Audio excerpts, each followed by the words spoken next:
How to upload shorts on YouTube from PC 2023. So to quickly do this, all you're going to do is, how upload a normal video. Just go up here in the top right, click on upload. Okay. Now, once you obviously, click on upload and everything, what you're going to get is a prompt or a notification where they're going to give you three choices. Okay. So they're either going to say that you can upload a video.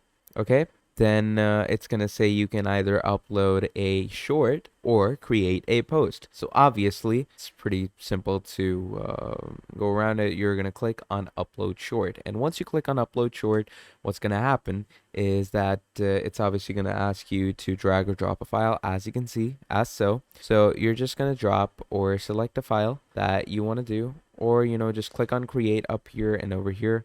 As you can see, they're going to give you all these options, and you're going to basically create a short over here. So yeah, as you can see, pretty simple stuff. So just upload it, choose the category as short, and yeah, you're going to be good to go. So that's about it. Thank you for watching this video, and I'll see you all next time. Goodbye.